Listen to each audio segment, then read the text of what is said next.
Hello, I'm Auntie Janet. Now that you've brushed your teeth and are tucked in, would you like to hear a bedtime story? Okay.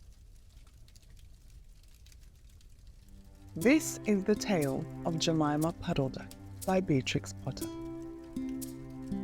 What a funny sight it is to see a brood of ducklings with a hen. Listen to the story of Gemima Puddleduck, who was annoyed because the farmer's wife would not let her hatch her own eggs. Her sister-in-law, Mrs. Rebecca Puddleduck, was perfectly willing to leave the hatching to someone else. I have not the patience to sit on a nest for 28 days, and no more have you, Gemima. You would let them go cold. You know you would. I wish to hatch my own eggs. I will hatch them all by myself, quacked Gemima Puddleduck. She tried to hide her eggs, but they were always found and carried off. Gemima Puddleduck became quite desperate. She determined to make a nest right away from the farm. She set off on a fine spring afternoon along the cart road that leads over the hill. She was wearing a shawl and a poke bonnet. When she reached the top of the hill, she saw a wood in the distance. She thought that it looked a safe, quiet spot. Gemima Puddleduck was not much in the habit of flying. She ran downhill a few yards, flapping her shawl, and then she jumped off into the air. She flew beautifully when she had got a good start. She skimmed along over the treetops until she saw an open place in the middle of the wood, where the trees and brushwood had been cleared. Gemima alighted rather heavily and began to waddle about in search of the convenient dry nesting place. She rather fancied a tree stump amongst some tall foxgloves. But seated upon the stump, she was startled to find an elegantly dressed gentleman reading a newspaper. He had black prick ears and sandy-coloured whiskers. "What?" said Gemima Puddleduck, with her head and her bonnet on one side. "What?" The gentleman raised his eyes above his newspaper and looked curiously at Gemima. "Madam, have you lost your way?" said he. He had a long bushy tail, which he was sitting upon, as the stump was somewhat damp. Gemima thought him mighty civil and handsome. She explained that she had not lost her way, but that she was trying to find a convenient dry nesting place. "Ah, is that so indeed?"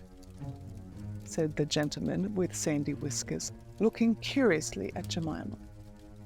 He folded up the newspaper and put it in his coat-tail pocket. Gemima complained of the superfluous hen. "Indeed, how interesting. I wish I could meet with that fowl. I would teach it to mind its own business. But as to a nest, there is no difficulty. I have a sackful of feathers in my woodshed." "No, my dear madam, you will be in nobody's way. You may sit there as long as you like," said the bushy, long-tailed gentleman. He led the way to a very retired, dismal-looking house amongst the foxgloves. It was built of faggots and turf, and there were 2 broken pails, one on top of another, by way of a chimney.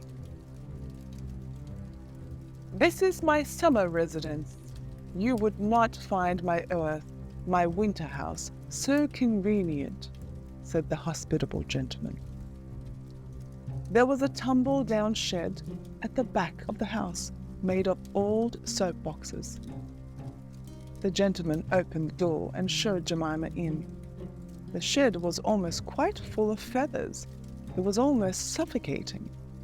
but it was comfortable and very soft. Gemima Puddleduck was rather surprised to find such a vast quantity of feathers, but it was very comfortable, and she made a nest without any trouble at all. When she came out, the sandy-whiskered gentleman was sitting on a log reading the newspaper. At least, he had it spread out, but he was looking over the top of it. He was so polite that he seemed almost sorry to let Gemima go home for the night. He promised to take great care of her nest until she came back again the next day. He said he loved eggs and ducklings. He should be proud to see a fine nestful in his woodshed. Gemima Puddleduck came every afternoon. She laid 9 eggs in the nest. They were greeny white and very large. The foxy gentleman admired them immensely. He used to turn them over and count them when Gemima was not there. At last Gemima told him that she intended to begin to sit next day, and I will bring a bag of corn with me, so that I need never leave my nest until the eggs are hatched. They might catch cold, said the conscientious Gemima. Madam, I beg you not to trouble yourself with a bag. I will provide oats. But before you commence your tedious sitting, I intend to give you a treat. Let us have a dinner party all to ourselves. May I ask you to bring up some herbs from the farm garden to make a savory omelette? Sage and thyme, and mint and 2 onions and some parsley. I will provide lard for the omelette, said the hospitable gentleman with sandy whiskers. Gemima Puddleduck was a simpleton. Not even the mention of sage and onions made her suspicious. She went round the farm garden nibbling off snippets of all the different sorts of herbs that are used for stuffing roast duck. And she waddled into the kitchen and got 2 onions out of a basket. A collie dog, Kep, met her coming out. What are you doing with those onions? Where do you go every afternoon by yourself, Gemima Puddleduck? Gemima was rather in awe of the collie. She told him the whole story. The collie listened with his wise head on one side. He grinned when she described the polite gentleman with sandy whiskers. He asked several questions about the wood and about the exact position of the house and shed. Then he went out and trotted down the village. He went to look for 2 foxhound puppies who were out at walk with the butcher. Gemima Puddleduck went up the cart road for the last time on a sunny afternoon. She was rather burdened with bunches of herbs and 2 onions in a bag.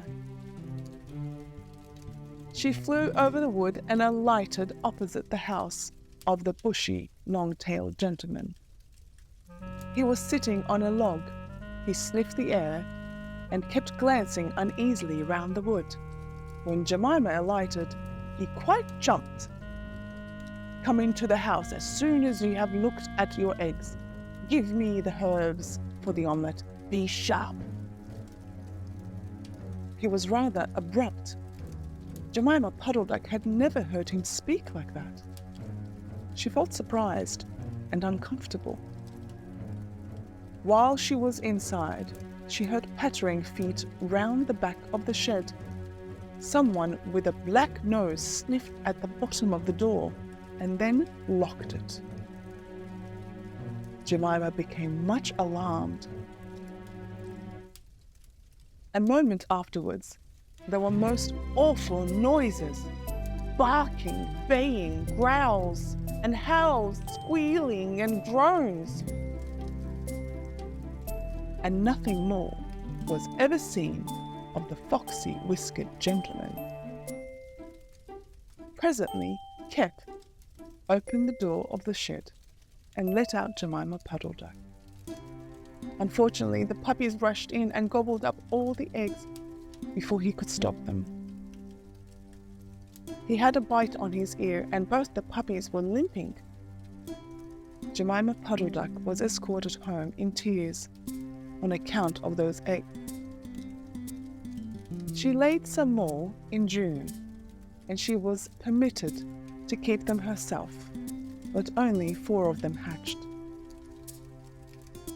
Gemima Puddleduck said that it was because of her nerves, but she had always been a bad sitter. The end. Did you like that? It's time to go to sleep now.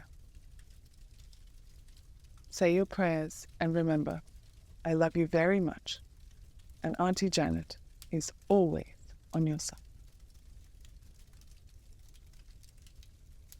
Good night, little one.